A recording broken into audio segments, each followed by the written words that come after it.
L'année 2024 aura marqué les esprits à plusieurs égards. Votre chaîne panafricaine ADT Africa Media se propose de faire le tour d'horizon de quelques sujets phares de l'actualité de l'année écoulée. Dans ce numéro, nous vous emmenons à vous remémorer la question du retrait des troupes françaises en Afrique. Bien que cela n'ait commencé en 2024, plusieurs pays ont créé de cauchemars aux forces armées françaises. Le départ de celles-ci du Mali en août 2022, du Burkina Faso en février 2023 et du Niger en décembre 2023 n'est qu'un événement annonciateur d'autres épisodes du même feuilleton. Le Tchad, par son gouvernement, a annoncé le 28 novembre 2024 sa décision d'annuler l'accord de coopération militaire signé avec la France. Cette présence militaire était incompatible avec un pays à la recherche de sa pleine et entière souveraineté. Donc, ça n'a rien à voir avec la rupture des relations avec la France. La France demeure un partenaire essentiel dans notre coopération, mais nous ne voulons plus d'une base aérienne. Nous voulons répondre aux aspirations légitimes de notre peuple qui ne veut plus voir une armée étrangère sur son territoire. Répondant à cette décision, l'armée française retrocède officiellement une première base à l'armée tchadienne. Déjà, le mardi 10 décembre 2024, 3 appareils de l'armée française ont décollé du Tchad pour rallier la France, annonçant le coup d'envoi du retrait des troupes françaises du territoire tchadien. Ensuite, la base militaire française de Faya-Lago a été retrocédée à l'armée tchadienne le jeudi 26 décembre 2024. Une première unité de 120 soldats français avait quitté N'Djamena le 20 décembre à destination de la France, 10 jours après le départ d'avions de chasse. Les autres soldats français doivent quitter le territoire tchadien avant le 31 janvier 2025, ont exigé les autorités tchadiennes. Fin novembre 2024, le Sénégal a également signifié sa volonté d'infléchir sa coopération militaire avec la France, qui cherche à renforcer ses liens diplomatiques avec des pays d'Afrique anglophone comme le Nigeria ou le Ghana. Dans un discours à l'occasion de Nouvel An, le président sénégalais Diomaye Faye a annoncé mardi 31 décembre 2024 la fin de toutes les présences militaires de pays étrangers au Sénégal dès 2025.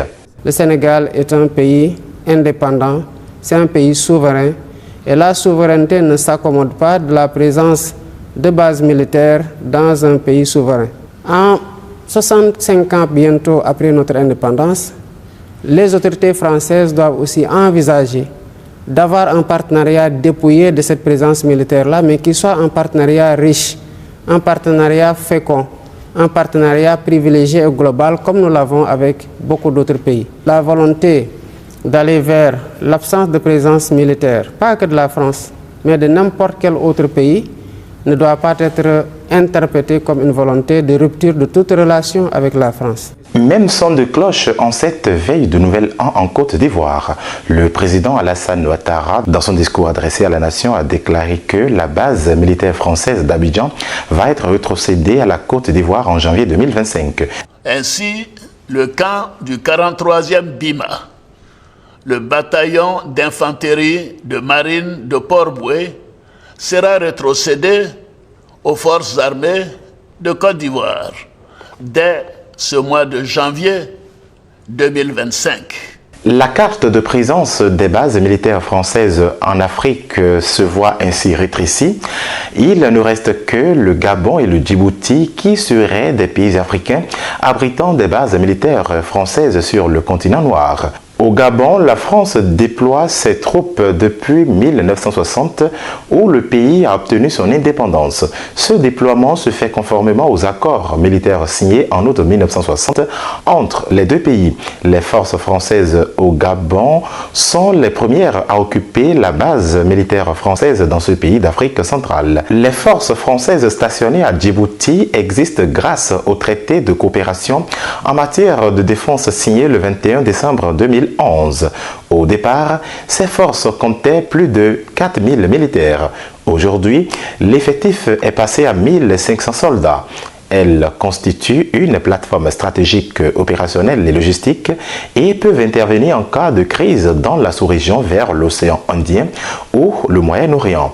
Dans le golfe de Guinée, le Bénin, qui entretient un partenariat militaire avec la France, est soupçonné d'avoir accueilli les troupes françaises récemment chassées du Niger voisin.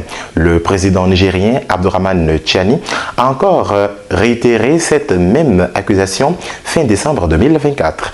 Les autorités béninoises ont quant à elles démenti cette allégation du Niger, relayée par le Burkina Faso, un autre pays voisin.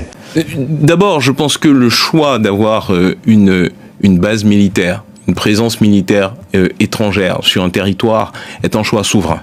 Chaque État détermine sa politique de défense et détermine les relations dans lesquelles elle veut s'établir. Le Bénin a une doctrine diplomatique qui est suivie depuis 1960. Et je dis, depuis 1960, nous sommes l'un des pays sur le continent africain, en Afrique de l'Ouest, à n'avoir jamais accueilli de base militaire, quelle qu'elle soit. Ça ne veut pas dire que demain ce ne sera pas possible, mais à l'heure actuelle, depuis 1960, ce sont des faits.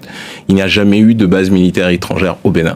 Le Bénin a une politique de coopération avec toutes les grandes nations du monde. Parce que, en réalité, ce qui importe pour nous, c'est le développement de notre pays, c'est la sécurisation de notre territoire. Et pour le faire, nous collaborons, nous coopérons avec différents partenaires. Pas que la France, nous coopérons avec les États-Unis, nous coopérons avec la Chine, nous coopérons avec les Émirats arabes unis, nous coopérons avec des pays africains, le Nigeria, le Niger jusqu'à il n'y a pas longtemps, et d'autres pays. Parce que nous pensons que c'est dans cette coopération que nous tirons le meilleur pour défendre notre territoire et apporter les solutions aux problématiques de nos populations. Une question taraude dans l'esprit de tout Africain. L'Afrique finira-t-elle par se débarrasser définitivement des troupes françaises? Wait and see.